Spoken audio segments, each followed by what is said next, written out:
Hey everybody on the Randy Popes YouTube channel, thanks for joining in.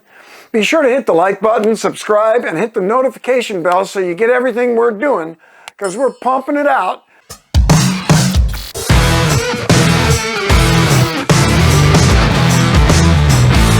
This weekend just passed, we were racing the Flying Moose, and I was real excited about it because our last race at Atlanta Motorsport Park, AMP, was kind of a big success. We had one of our biggest, best finishes ever on the day one.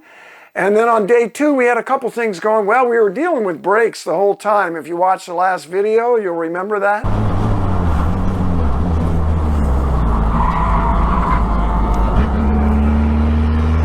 Okay, no front brakes on that one. Bringing it in. Something crazy's up with this braking system. Frustration. But this frustration has given me great appreciation for the people that can make these cars run a long time. And, you know, if you're running a Miata or an E36 BMW, as far as I'm concerned, you're cheating. Because that's too easy. They work so well. Build a Volvo.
I got a lot of help last race from a guy named Sam Collier, who's become a part of the Flying Moose race team. He put a micro squirt injection, fuel injection on there. The car runs better than ever, and so we're making forward progress. So the next race, we ran the Champcar series, champcar.org. It's a 14-hour race at Road Atlanta on February 6th, I think it was, Saturday. All day from 8 a.m. to 10 p.m. That's an endurance ordeal for everybody, the crew, the drivers, and especially the car. Champcar is budget endurance racing. They're working to keep the price of the cars down, and you see a wide variety of budgets. I mean, it takes a lot of money to do this, even at this level. But I'm going to estimate for you that we're spending $2,000 to $5,000 a race to do it. At least you can easily spend way more. And at pro levels, even in the lower series, they're spending $10,000 to $100,000 a race to do that. And you can get together with your buddies. That's what we do. I run with Dr. Jack. We run with Frank Resinitti. At this last race, we're going to run with Sam Collier. It's good fun. Car ran great. We wore out a set of tires. We had Yokohama AO52s. And in this series, you have to run 200 tread wear. Basically, the rule is so the tires will last longer, save you money. Well, manufacturers are getting more and more aggressive with what they call a 200 tread wear, because there is no standard. It's up to the manufacturer to rate the tire. I was looking for a tire that had the performance, but was still really drivable, that had a good breakaway at the limit. And because my co-drivers aren't pros like I am, and because, you know, I like a car that drives itself. That's good handling. And if the tire has a smooth, kind of a friendly breakaway, it doesn't suddenly snap oversteer, I like it better, and it's easier for everybody to drive. Well, what we ended up with was kind of a compromise between performance and wear. So we went with the Bridgestone RE71R. We got 6 of them. It's a 14-hour race. I figured at Road Atlanta we'd be changing the left front on the Flying Moose. It's a front engine, rear drive, McPherson strut car that does tend to wear the left front quite a bit. The brakes are feeling pretty good. And this race goes until 10 p.m. so we get to use our lights for the first time. And I tested them Friday night, the night before, aimed them, and they're looking pretty good. Frank did that. And the forecast, though, looks really funky. The weather is going to be, for one, cold. For another, it's going to start getting wet 4 or 5 o'clock in the afternoon. That wetness was going to go along with temperatures in the 30s. And I was thinking, well, if it's going to be that cold and raining, maybe it could snow. But that's not what the forecast said. We get Dr. Jack down there. He's going to start the race. It was beautiful. We were the most prepared we've ever been, which isn't saying much. The race starts. Jack's running good. The crew is watching after him. Frank, Cameron, Sam is running his Volvo wagon. We're in the same pit. And so everything's looking good. I run back home.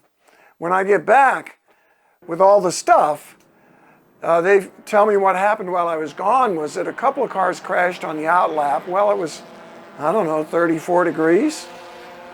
Track tires and 34 degrees, tough combination. A couple people spun out and went off on the pace lap. Not Jack. And then when the race started, there were a couple more crashes in the first couple laps, so much that Dana Morrison red flagged the whole race and brought everybody in to have a little come to Jesus talk about, look, everybody, take it easy. This is 14 hours. We got a long way to go. You're wrecking the cars in the first 5 minutes. They're saying that the drivers have to get out. But why don't you stay there until... I think we have a driver's meeting. I gotta get out. Not how this is going to work. Already had the safety guys calling upstairs saying they were afraid to get out of their trucks. We're not going to do it that way. Is everybody clear on that? Yep. Yeah. Stay off of each other. Are there? Where's Randy at? Where's Randy Post? Raise your hand. He's not here. He's not here right now. He'll be back. What does Randy always say, right? Don't hit things you can see. What's in your windshield, don't hit it. Look for people around you, but stay off of each other. Watch the flag. Stay off of each other. That's, you know, hey, we want to go racing, we want to have a good time, but let everybody drive. In an endurance race, one of your great responsibilities is to bring the car back in good shape so the next person can drive, right? So we're back, we're running good, and Jack, near the end of his stint, the car starts misfiring. And so he brings it in a little earlier, and I was mad at him. Like, when you're gonna pit, give us some warning. And, well, he still should have. But he came in because the car was running so bad. Everything okay? No. What's wrong? When I gas it, it breaks up. The tachometer is like 6,500, but I'm not running 6,500. And you shift, and it doesn't drop. And then it'll drop all at once. I think we got an electrical gremlin. All right, well, we'll pop the hood. First thing I did was try to start it to see how it runs. I see that. No voltage. Think we got a dead battery. Do we have anything we can steal it out of? What do we got here? We could see if we got an alternator belt. Well, that's what I want to know, is that the alternator must not be. Let's pull the hood. Frank! Frank! It's just loose. Alternator belt is loose as a goose. And we had just put a new one on it, not only around the crank pulley and the alternator, we went around the crank pulley, the water pump, and the alternator. So we now have two belts driving the water pump, and that improves your odds of finishing the race, basically. We tighten it up and bump start it. No. Give me 2 wrenches. I need a 2 half-inch wrenches. When you got it, we'll just bump start it, okay?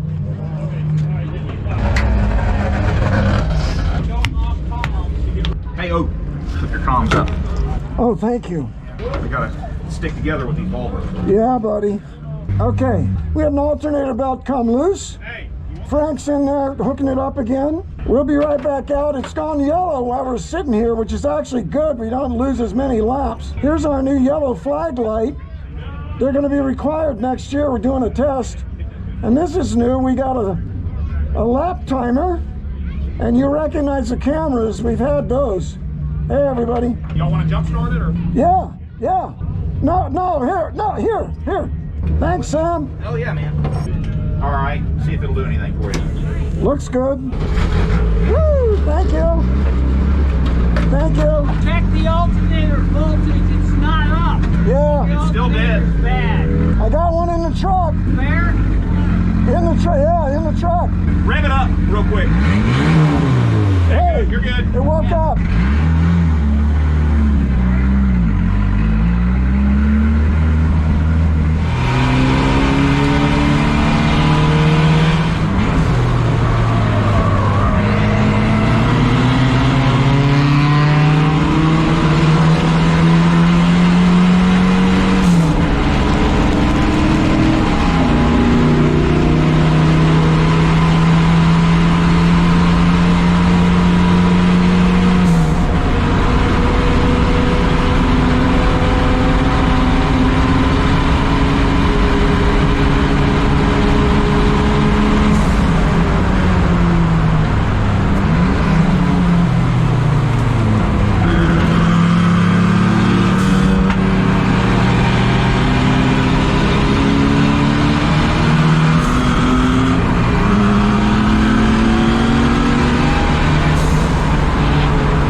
I get in, take off, cars handling great.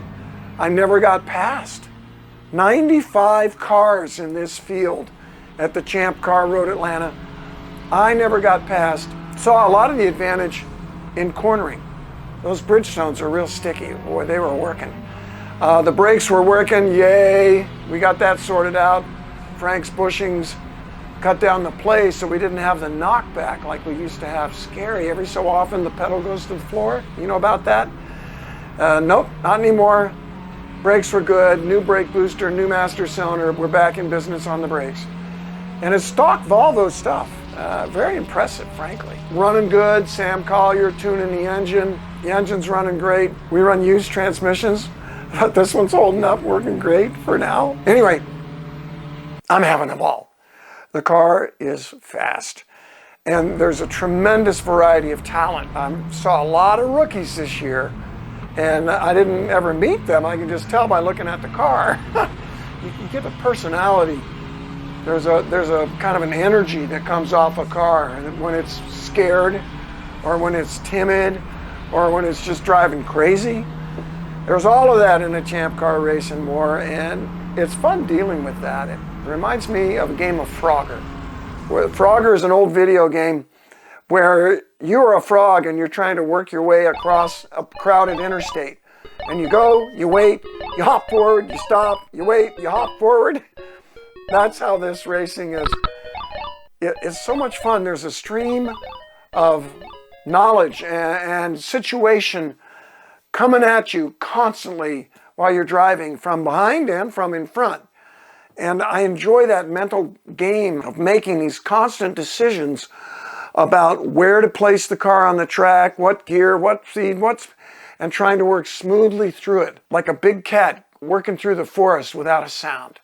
That's how you should be at the races, leaving no ripple behind and not giving people an opportunity to get in your way. You just have to read that. And so it's fun to drive the Volvo and play this game. It's also fun just to drive fast.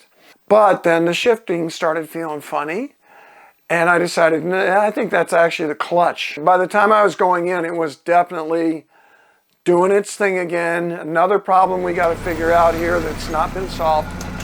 Got under there, and I realized that the adjuster was sitting at a funny angle, and I got in deeper, Well, there was a nut that had fallen off a bolt. The whole alternator was sitting at an angle. And we were able to find a couple of nuts, get that bolted up, belt tight again, all good, sent Frank out. So Frank goes out, he raced at Road Atlanta many years ago, and he gets a good 45 minutes in, and then it starts running bad, and the clutch starts getting funky again. So we bring the car in, bleed the clutch again, better, but the car's not running right. And after messing around with it a while, we realized what's happening is it's lean.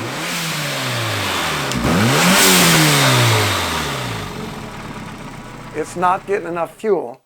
So we tried turning the fuel pressure up, like way up. Well, we turned up the fuel pressure and the car likes it a lot better. It's pretty clearly very lean. Okay. I think something in the fuel injection's not giving the engine the fuel it needs. I can see it on the AFR. Okay. And we turned up the fuel pressure and it seemed to like it, which does not surprise me, by the way. So we can't adjust our ECU, but we can adjust our mechanical fuel pressure. So we turned it way up.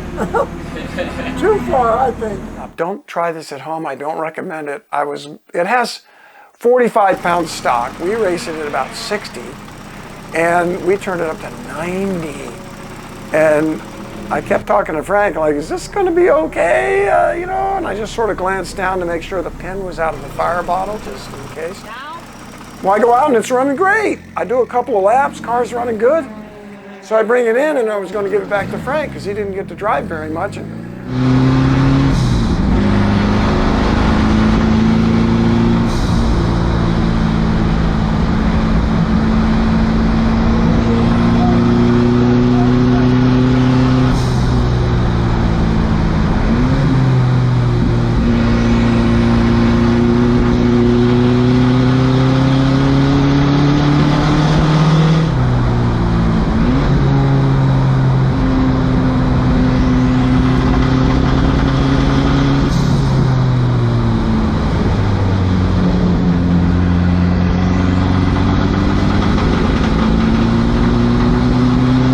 He goes out, runs a couple of laps, comes back in, same problem. So it appears what's happening is that something in the engine management is not happy, and we're going to have to take it back in the shop, maybe replace some parts, I don't know, put it on a dyno, figure out what's going on. Another great racing adventure. We bailed out a little bit before dark. When it first started to rain, I got to do some wet laps, and the Bridgestones were good in the wet, and the car's good in the wet. I like that a lot. This is a great challenge. We left and we just went off to go to a big team dinner. And halfway through dinner, I go and take a peek outside and there's 3 inches of snow all over the cars and the ground. Like real snow. That was not in the forecast. I look at my watch. It's only 7:30. The race has got 2.5 hours to go. I'm thinking, are they racing still? No, not racing. Snowed out. They ended the race a little early. I think the Cone Crushers won. They drive a Porsche 944. Drive it well, drive it aggressively. And I had a great stint. In my stint, I actually caught up with the Cone Crusher car, which impressed the hell out of me because I didn't think the Flying Moose would ever run with that car. It's a good team. And then, you know, I passed him and he passed me back and we ended up just running together for a long time, a good 45 minutes working through traffic, and I'd get a break and get out front, and then he'd get a break and catch up with me again. It was really, really fun. And so I look forward to doing more of that. It's really cool to run with somebody during the race, kind of just, you know, fall in step, brothers in arms, brothers in steering wheels. It's a long race. You don't want to get too combative. You want to make it all the way to the end, and that's part of what I like about it. I enjoy the challenge. And in long races, I oftentimes get a chance to try somebody else's car. But when I'm running the Flying Moose, focus, Flying Moose. So, thanks for listening to the story and checking in on what's going on with our racing. Next event is a lucky dog race on the West Coast. I'm going to run with a good friend of mine named Shin Feng. Shin is quite an enthusiast.